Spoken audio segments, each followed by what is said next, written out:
আমার ছেলে 1.5 বছর ধইরা আজকে গেছে। এর মধ্যে এই ছেলের লেগে আমি রাস্তাঘাটে পথে কারো পায়ে কম দৌড়ি নেই। আমার ছেলের এই পর্যন্ত আমার কেউ ঠিকানাও দেয় নেই, পাওয়াও দেয় নেই।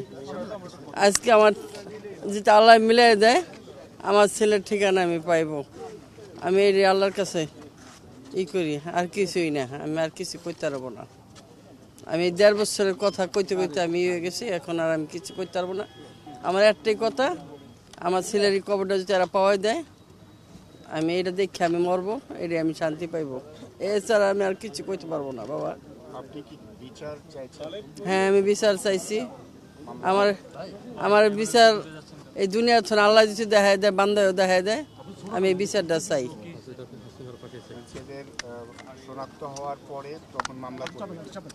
হ্যাঁ, তখন মামলা করবো আমরা। আমাদের ছেলে আমার শ্যামপুরের রোডে দোকান ছিল, স্পোর্টের দোকান, গার্মেন্টসের ব্যবসা। ওইখান থেকে মনে করেন বুধবার দিন মাল আইনা গোডাউনে বসছে, চা খাওয়ার কথা কয়ে বৃহস্পতিবার সন্ধ্যাকালা বাইরে এসে ঘর থেকে, আর ঘরে ফিরে নেই। এই 1.5 বছর ধরে আর পাইনি। 18 জুলাইতে, হ্যাঁ, আর পাইনি। এই পর্যন্ত আমি অনেকের কাছে গেছি, সবার পায়ে ধরছি, সবার হাতে ধরছি। এই রায়ের বাগে বুদ্ধিজীবী কবরে আমি প্রত্যেক সপ্তাহে হিসাব করি, প্রত্যেক সপ্তাহে আমি আমার ছেলের কবর কোনটা, আমার ছেলের কবর আমি খুঁজি। আমার ছেলের কবর আমি এই পর্যন্ত পাই নাই। আল্লাহ যদি আজকে আমার মানুষের দ্বারায় বা আল্লাহর দ্বারা যদি পাওয়াই দেয়, আমি সবচেয়ে খুশি হবো। আমি মরে গেলেও শান্তি পাবো। আমার এটাই কথা, আর কিছু না। আপনার ছেলে মেয়ে কয়জন? আমার 4 ছেলে, 1 মেয়ে। বড়, হ্যাঁ, সবার বড়। না না, তার বিয়ে করছিল। তার বউ ছোট বোনের দেওয়ার লোকে বাইকে গেছে, এরপর আর বিয়ে করেনি। এই পর্যন্ত তার আমরা বিয়ে করাইতে পারিনি। শেখ হাসিনার কর্মু আমরা, এটা পুলিশের কর্মু, এটা মনে করেন আওয়ামী লীগের আসলো, ও নামেও কর্মু, সবার নামেই করবো আমি। আপনার নামটা যদি একটু বলেন। আমার নাম রাশেদা বেগম। আমার ছেলের নাম সোহেল রানা। 24-এর শহীদ পরিবার, আমাদের এক শহীদ মা, আমি শহীদ মিরাজের বাবা যাত্রাবাড়ি। আপনারা জানেন যে সারা বাংলাদেশে এই মাফিয়া হাসিনার পুলিশ যে গণহত্যা চালিয়েছিল, আমাদের যাত্রাবাড়িতে অনেক ভিকটিমের আমরা লাশ শনাক্ত করতে পারি নাই। হ্যাঁ, আমার ভাইয়ের কয়েকজন বাসার থেকে বাইরে হয়েছে সন্ধ্যায়। এখন হ্যাঁ, জুলাই 18 তারিখে ছিল, 18 তারিখে ছিল সন্ধ্যায়। তো বের হয়েছে শনি একটার দিকে গেছে, ওই আন্দোলন দিকেই চলে গেছে। আন্দোলন হচ্ছে, ওইখানে আন্দোলনে চলে গেছে। পরে আন্দোলনে গেছে, এখান থেকে আর ফিরে আসেনি। অনেক খোঁজাখুঁজি করছি, মানে ওদিন থেকে খোঁজাখুঁজি করতেছি, রাতের থেকে। মোবাইল নাম্বার বন্ধ, ওর মোবাইলে ফোন দিতেছি, মোবাইলও বন্ধ। মোবাইল বন্ধ কারণে আর মানে যোগাযোগ নাই, খোঁজাখুঁজিও পাইতেছি না। অনেক হাসপাতাল যা আছে, আমি ঢাকা মেডিকেল টেডিকেল সব জায়গায় খোঁজাখুঁজি করছি। এমনকি কেরানীগঞ্জ পর্যন্ত কোনো পুলিশে ধরে নিয়ে গেছে, আন্দোলনের জন্য গেছে, পুলিশে ধরে নিয়ে গেছে। ওখানেও কেরানীগঞ্জ 5-6 বার গেছি।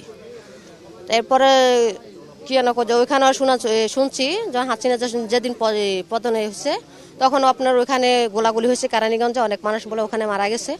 তখন বলতেছে আমার ভাইও মনে ওখানে কি নিয়ে পুলিশে নিয়ে ওখানে মারা ফেলছে নাকি, মানে আমরা কোথাও খুঁজে পাইতেছি না লাশ। পরে আমরা 8 মাস পরে আঞ্জুমান থেকে পাইছি, লাশের সন্ধান পাইছি। পরে আঞ্জুমান থেকে এটা ঢাকা মেডিকেলে ছিল, ঢাকা মেডিকেল থেকে আপনার ওই শাহবাগ থানায় মামলা হয়েছিল। মামলা টামলা করে ওরা আবার পরে কয়েকজন আঞ্জুমান এখানে দাফন করছে বুদ্ধিজীবী কবরস্থানে। আমার ভাইয়ের সাথে ওই যে আমার ভাই বড় ভাই ফোন দিছিল যে টাকা চাওয়ার জন্য।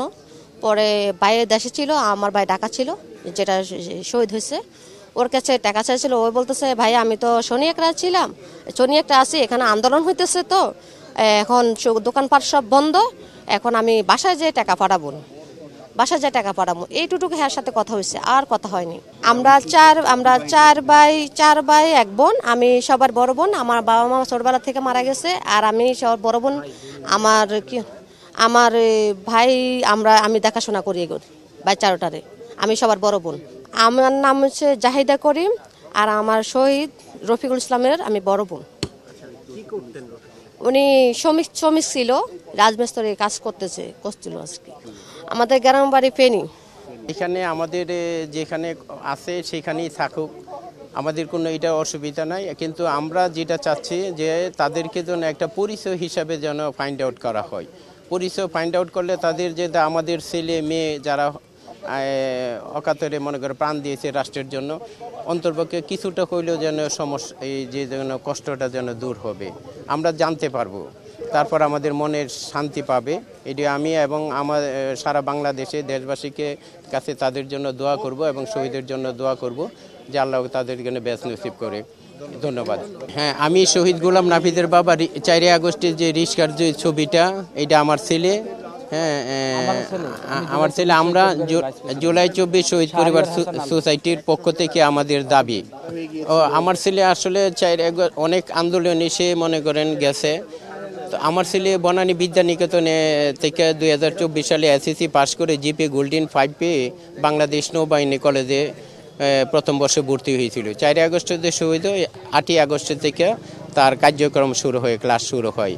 আসলে মানে এই সমস্ত ছেলেরা দেশের জন্য পরিবর্তন করার জন্য মূলেতে গিয়েছিল। আসলে দেশ পরিবর্তন হয়েছে, কিন্তু আমাদের যারা শহীদ পরিবার, আমাদের যে দুঃখ কষ্ট, আসলে এগুলি যখন জুলাই 24 যখন আসবে তখন আমাদের হৃদয়ে অত্যন্ত রক্তক্ষরণ হয়, কষ্ট লাগে। বাসা থেকে যখন বের হয়েছে তখন মনে 11টার দিকে 4 বন্ধুদের সাথে নিয়ে বের হয়েছিল 4 আগস্টে। একসাথে আমরা সকালে নাস্তা খেয়ে বের হয়েছি 4 বন্ধুদের সাথে। তখন বাচ্চার মার সাথে বিকেল 3টার সময় কথা হয়, এরপরে তো সে নিখোঁজ, আর পাওয়া যাচ্ছে না। বাচ্চার মার সাথে বললো যে তুমি কোথায় আছো, বাচ্চার আরেক বন্ধুর মোবাইল থেকে। তখন বলছে তুমি কোথায় আছো, যে আম্মু আমি এক জায়গায় আছি, তুমি তাড়াতাড়ি বাসাকে আমি আসতেছি। এরপরে আর কোনো নিখোঁজ আর পাচ্ছি না। তারপরে আমরা সারা রাত বিকেল অনেক খোঁজাখুঁজির পরে সোহরাওয়ার্দী মেডিকেলের রাইত সম্ভবত 2টার সময় পাই। তখন মানব জমিনের পত্রিকাতে যখন অনলাইনে ছবিটা বের হয়, তখন যখন আমার বড় ছেলে বিএফ শাহিন কলেজে পড়তো, তখন যখন ছবিটা দেখাই তখন আমি নিশ্চিত হই যে আমার ছেলে আর দুনিয়াতে নেই। তখন আমার আত্মীয় স্বজন, আমার বন্ধু বান্ধবকে সবাইকে যখন খোঁজখবর করার জন্য বলি, তখন সেখানে 2টা 2:30 বাজে মানব জমিনে দেখিব, তখন সোহরাওয়ার্দী মেডিকেলে আমরা লাশ মর্গে লাশ দেখতে পাই। এরপরে তো অনেক সংগ্রাম, অনেক কষ্ট, অনেক ত্যাগ। আমার ছেলের নাম হলো শহীদ গোলাম নাফিজ। রিস্কার যে ছবিটা মাথা পতাকা বাঁধা, এটা কিন্তু শুধু বাংলাদেশ না, সারা আন্তর্জাতিকভাবে সে স্বীকৃত।